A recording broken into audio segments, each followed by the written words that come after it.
Boa noite, meus irmãos. Acho que eu cumprimentei todos na chegada, né? Se ficou alguém para trás, Deus abençoe o irmão.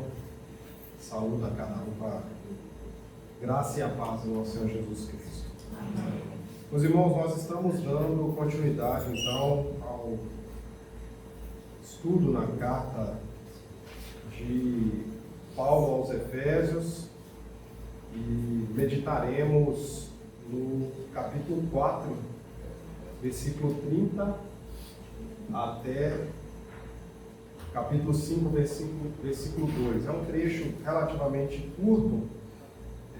Na última vez que eu estive com os irmãos, o Senhor abençoou e eu pude trazer para os irmãos a meditação no texto anterior, um texto extremamente prático de Paulo aos Efésios, que foi no capítulo 4, do versículo 25 a 29. Aqueles que estavam presentes, eu vou ajudar os irmãos relembrando rapidamente. A gente viu como colocar em prática as coisas do Senhor em relação à nossa boca, mente e mãos, né? Não sei se os irmãos se recordam. Em relação à boca, a gente viu relacionado à questão de não dizer mentira, né? Sempre falar a verdade, e também que não saísse das nossas bocas qualquer palavra torpe, né? Qualquer palavra podre, que não fosse para edificação, que nós evitássemos elas.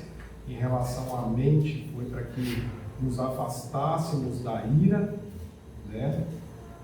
E consequentemente das influências de Satanás sobre uma mente irada. E das mãos estava relacionado a não praticarmos de forma alguma roubo, né?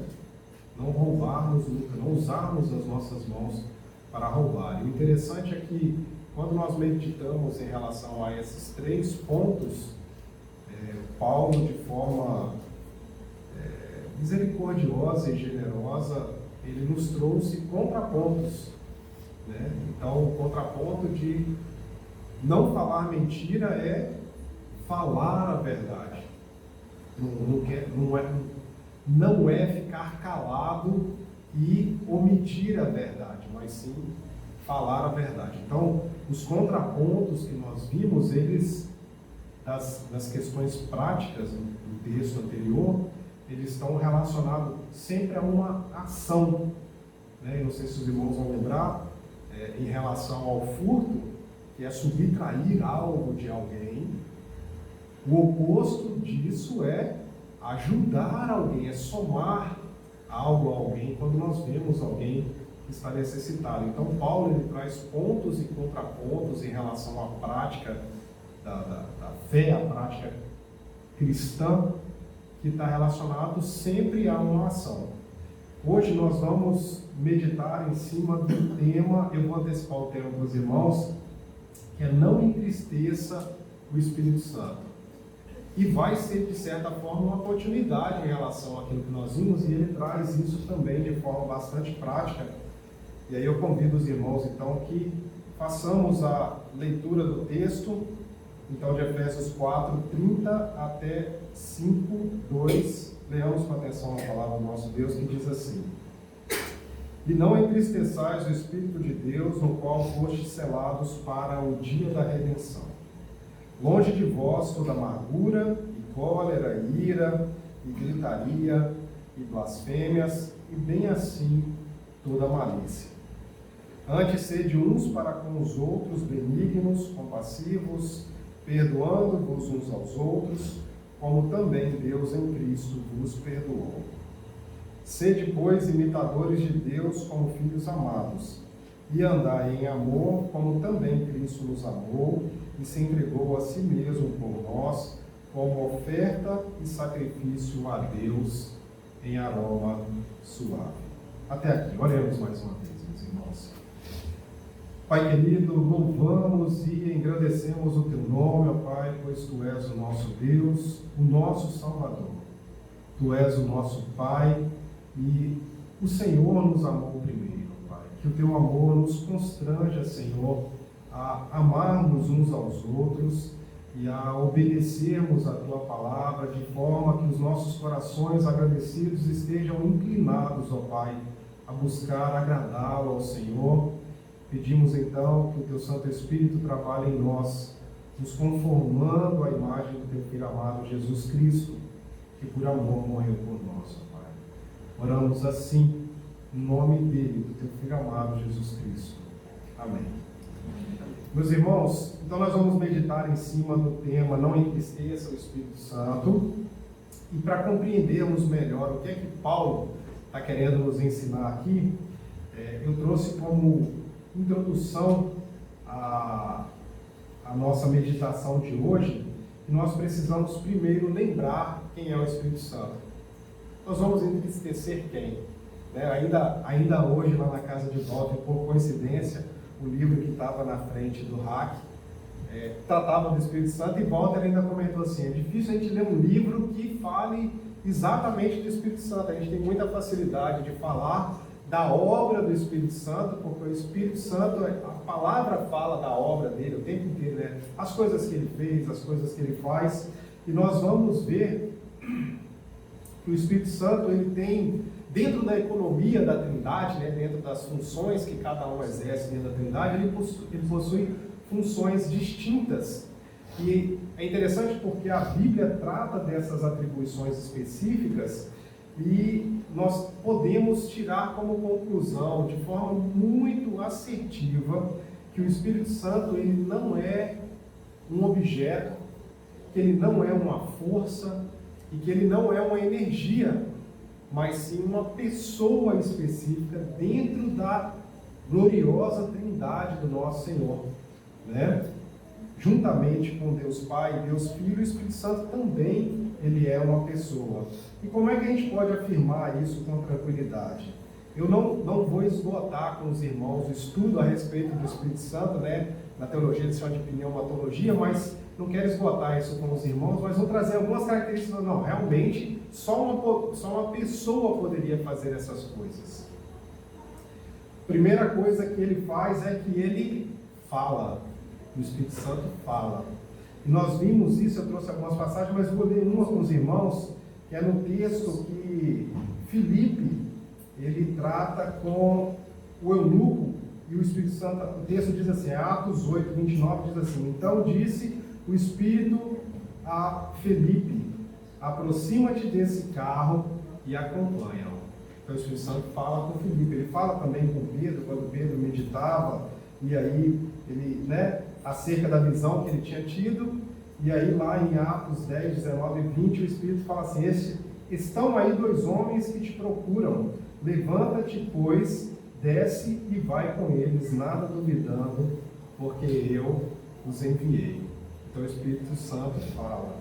Ele ensina também, em João 14, 26, nós vemos assim: mas o Consolador, o Espírito Santo, a quem o Pai enviará em meu nome, esse vos ensinará todas as coisas e vos fará lembrar de tudo o que vos tenho dito. Então ele ensina, ele consola, ele nos aviva a memória das coisas que nós sabemos que já aconteceram. Ele também testemunha. Terceira coisa que o Espírito Santo testemunha. João 15, 26 diz assim: quando, porém, vier o Consolador, que eu vos enviarei da parte do Pai, o Espírito da verdade, que dele procede, esse dará testemunho de mim. Então o Espírito Santo ele também testemunha. E nós acabamos de ver no versículo 30 que o Espírito Santo ele também o quê? Se entristece. Então nós vemos que o Espírito Santo de Deus, além dele agir em relação a coisas que somente uma pessoa, alguém que tem personalidade faria, que ele também tem o quê? Sentimentos. Pois ele o quê? Se entristece, ele se alegra. A palavra trata dessas coisas, né?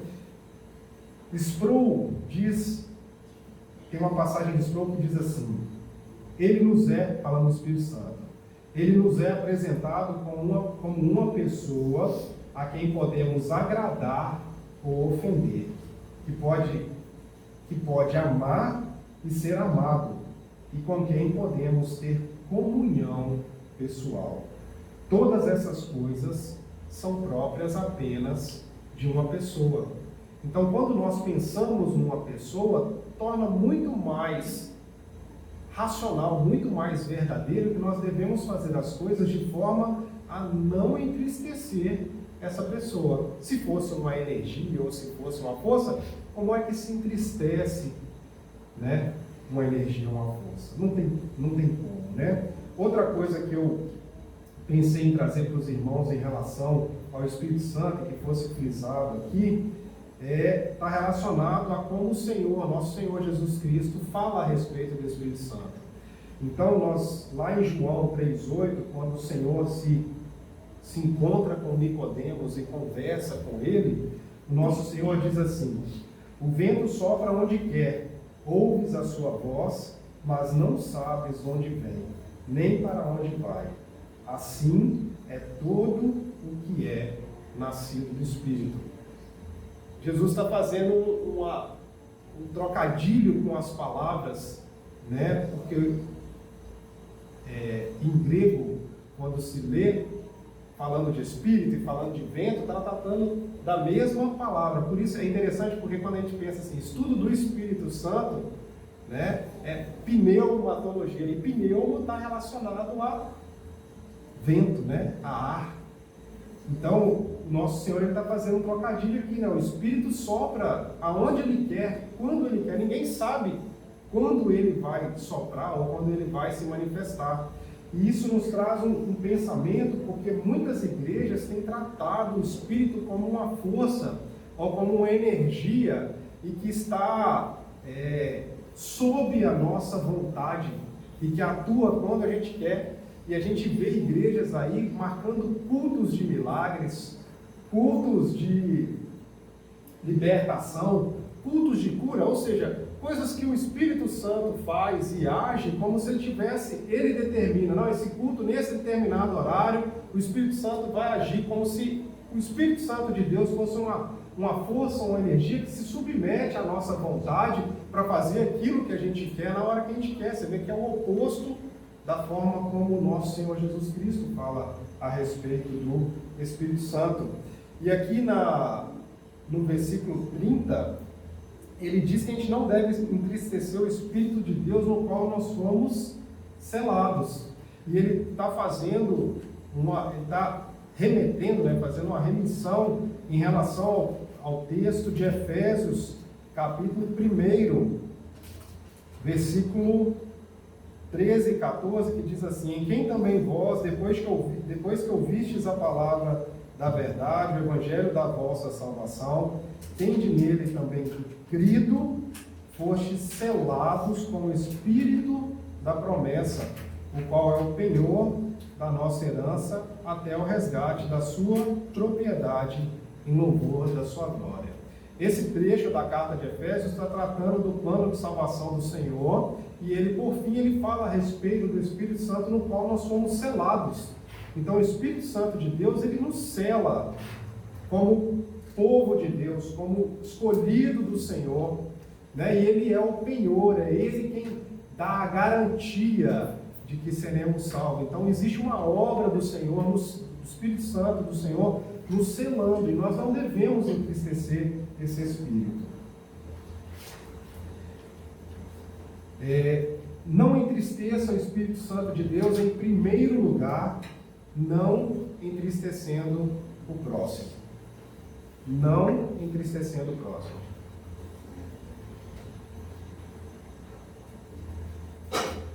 Eu quero que os irmãos reparem aqui que todas as coisas que Paulo nos manda ficar longe, né? Ele fala no versículo 31, longe de vós toda amargura, e cólera, e ira, e gritaria, e blasfemas, e bem assim toda malícia. Ele está mandando nós nos afastarmos. Se vocês repararem, são coisas relacionadas ao nosso trato com o próximo. Então, Paulo nos manda nos afastar da amargura. Amargura, meus irmãos, é um sentimento de tristeza profunda, é um sentimento de desgosto, de ressentimento, né? A pessoa que ela é amargurada, ela tem aquela sensação de amargor, né, na boca, de azedume, ou de sofrimento mesmo. E pode descrever uma pessoa que é severa com o próximo, que ela é intransigente, ressentida com as suas palavras, a pessoa amargurada, a gente vê que ela está ressentida geralmente com o próximo, né, em relação às suas palavras. E a amargura, ela pode surgir de circunstâncias na quais não houve dispensação de perdão para com o próximo, né, levando ao ressentimento e dificuldade de seguir em frente com aquele relacionamento, né, com as coisas relacionadas ao trato com o próximo. Às vezes a pessoa que ela fica amargurada por não ter perdoado alguém, ela passa a ter dificuldade às vezes de conviver até mesmo com outras pessoas. Então ele está falando que a gente deve se afastar da amargura. Então, se você tem amargura com alguém, por qualquer coisa que seja, busque tratar isso, busque perdoar, busque, né, o trato, melhorar o trato para com o próximo em relação à questão de amargura. A cólera e a ira, elas são duas coisas muito parecidas, né? Está muito relacionado com raiva.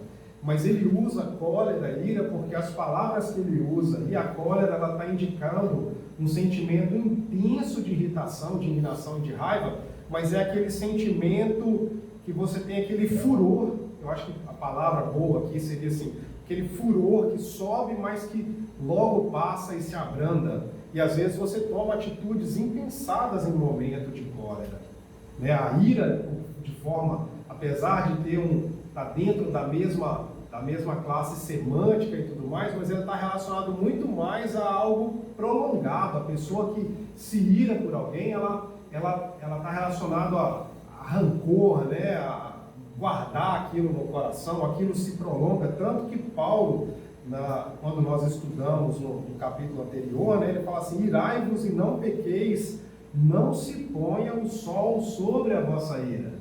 Então é um sentimento mais duradouro, que nós devemos tomar cuidado para que não se ponha o sol sobre esse sentimento, para que a gente procure esse sentimento que tem uma tendência a se prolongar por mais tempo, que nós busquemos corrigir isso logo, tratar isso logo em nossos corações, para que isso não gere outros pecados, né? Aí logo em seguida ele trata de gritaria. Você vê que ele vai seguindo uma sequência lógica, né? A pessoa que está irada ou que tá com raiva, ela pode se ver numa situação que ela se pega gritando com outras pessoas. E gritaria, ele está relacionado à falta de autocontrole, de afastamento de Deus.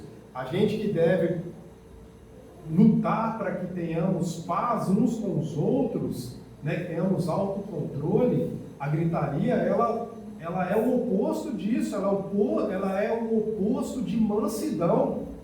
A gente não pensa numa pessoa mansa gritando com os outros, não faz o menor sentido. Então você vê que ele vai trazendo exemplos práticos também, que casam com o que nós sabemos a respeito do nosso Senhor Jesus Cristo. A blasfêmia, ela é definida como maldizer, né? Como falar mentira a respeito de alguém. A blasfêmia também na palavra está muito relacionado a blasfêmia em relação ao Espírito Santo, blasfemar em relação às coisas do Senhor, mas em relação ao próximo é falar mentira a respeito do próximo. Então casa também com o que nós estudamos, né, nós meditamos na pregação anterior. A malícia, né, e aí vocês pensam, se você está carregando no coração o sentimento de amargura, de raiva, de ira, de gritaria, de cólera, em algum momento talvez você comece a se pegar desejando o mal para o próximo, ou tramando coisas ruins para o próximo, ou deixando de dizer algo relacionado com o próximo, que está relacionado com malícia, né? Um sentimento de malícia. Às vezes não fazer aquilo que era para poder fazer, para poder dar uma ajuda, né? No Antigo Testamento nós vemos passagens que tratam, né? Se você vê o boi do seu inimigo em uma situação ruim, que você ajude, que você tire ele daquela situação, né? Então a gente vê que a palavra, ela nos instrui até mesmo a ajudar aqueles que às vezes fez algo de ruim para a gente, né? Não ter malícia com os próximos. E aí eu peço aos irmãos para se lembrar que para as boas obras é que fomos salvos. E nós devemos lutar para que a gente busque agir de forma boa, que agrade ao Senhor, de forma que condiz com a palavra do Senhor. E nós devemos, como a palavra, né, essa parte da carta de Paulo, ela é uma parte extremamente prática. Como é que eu começo a praticar algo? Quando eu começo a refletir em relação a como eu tenho feito as coisas na minha vida, se eu tenho ficado amargurado em relação a alguma coisa, não tenho buscado tratar, se em algum momento eu me pego falando de forma exacerbada e mais alta, que condiz com uma questão de gritaria, na hora que a gente se pegar numa situação dessa, lembrar, não, mas a palavra do Senhor fala que eu não devo ficar gritando. Por que eu estou gritando? Por que eu estou me exaltando? Isso não condiz, né? E aí buscar se consagrar ao Senhor, né? Eu tenho pensado muito em relação a essas coisas, porque, por exemplo, em relação aos filhos, é normal nós consagrarmos os nossos filhos ao Senhor, né? Isso condiz muito com essas coisas, né? A gente entrega os nossos filhos para o Senhor e consagra, fala, é seu, Senhor, toma em tuas mãos, me ajuda a criá-los, mas a gente vai consagrando eles, e consagrando os nossos filhos, nós temos o quê? Uma expectativa de que eles vivam de forma a agradar ao Senhor. Mas será que nós temos nos consagrado ao Senhor? Será que nós temos buscado viver de forma que agrada ao Senhor? Né? Não é só consagrar as coisas, né? Eu consagro esse dia ao Senhor, no sentido de que eu aceito a vontade do Senhor para as nossas vidas, mas eu me consagro ao Senhor para este dia, de forma que eu vou viver e buscar viver a agradá-lo. Essas coisas têm que estar em nossas mentes quando o dia já começa. Quando nós, ao levantarmos da cama e já começarmos o dia orando e pensando nas coisas que o Senhor fez, nas misericórdias que se renovaram a cada dia, que nós pensemos já ao início do dia, Senhor, eu me consagro ao Senhor neste dia e vou buscar viver de forma a agradá-lo mais, ter um aroma suave ao Senhor nas formas como eu ajo durante o meu dia. E isso é importante para a vida de nós que somos cristãos, porque nós somos chamados a viver uma vida diferente da forma como o mundo vive. E a palavra do Senhor, ela trata de forma muito clara. Paulo, ele é muito límpido, é transparente nessa parte. Como é que eu devo viver uma vida prática, com atitudes que agradam ao meu Deus?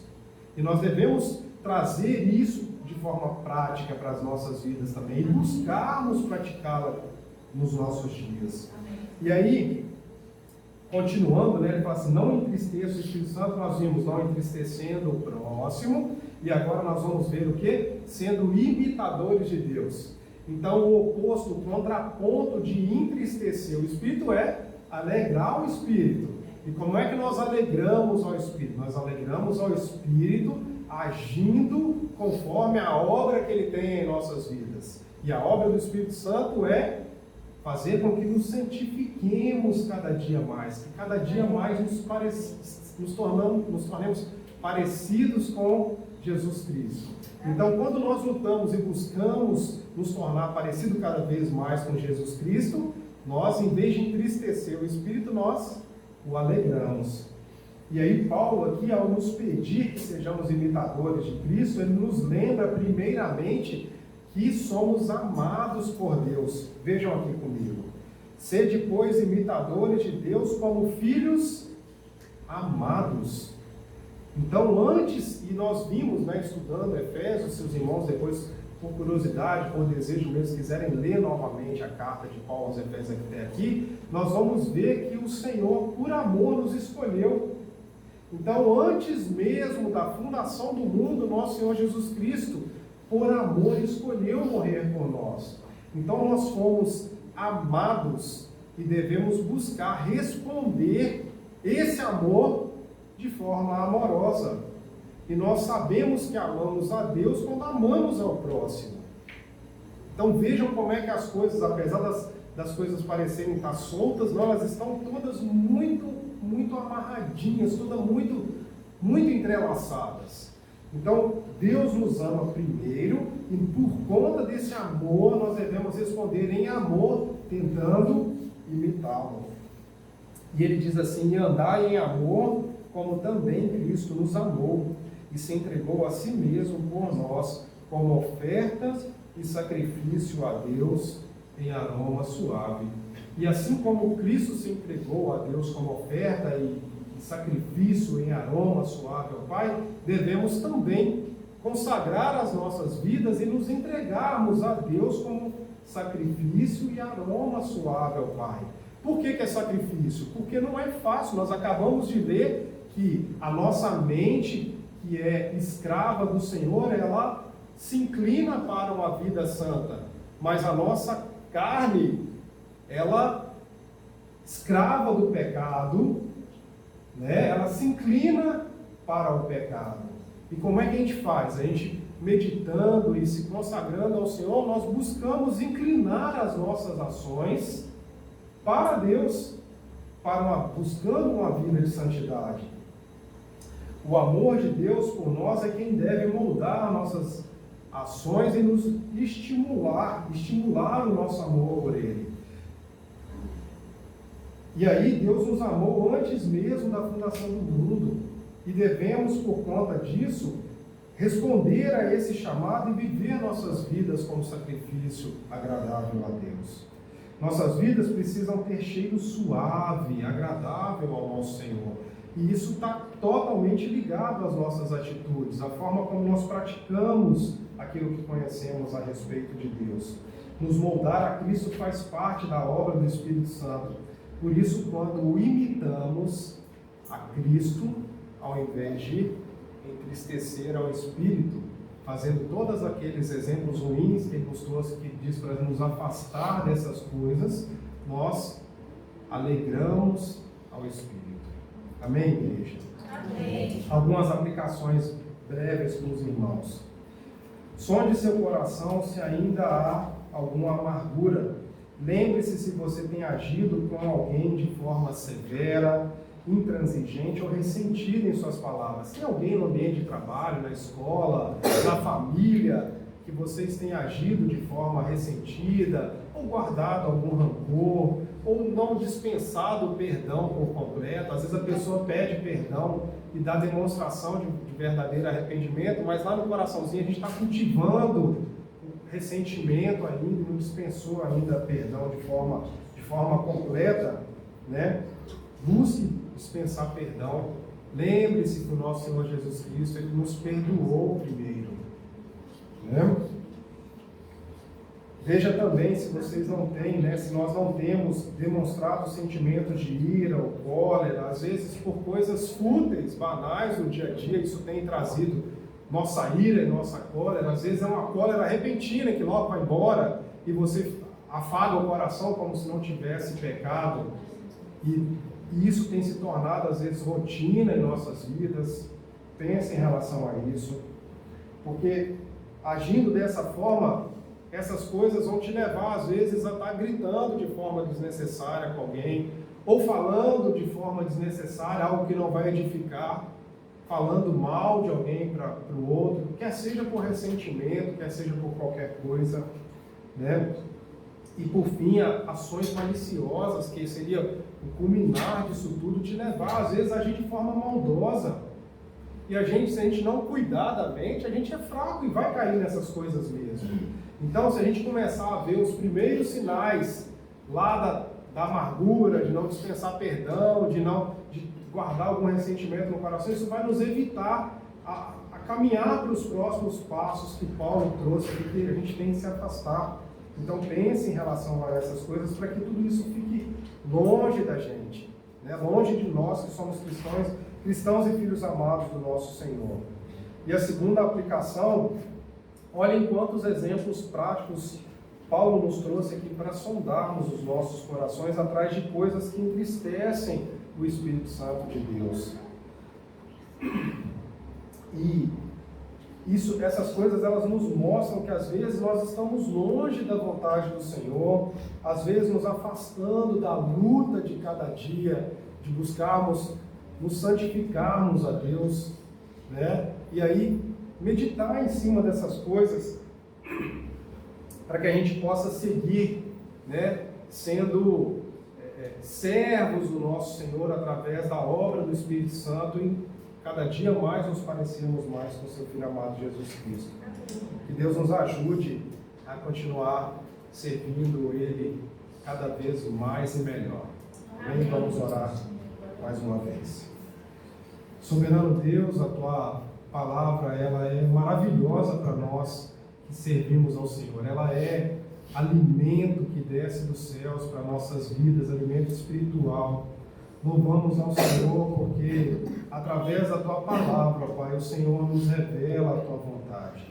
Que possamos, como filhos amados, ó Pai, buscarmos meditar nela. Que essa palavra ela seja viva e eficaz em nossas vidas, não somente hoje ao sairmos do culto, ó Pai, mas também nos próximos dias dessa semana, que ela se fortaleça em nossas mentes para que nos escravizemos a ela, ó Pai, de forma a fazermos cada vez mais a Tua vontade.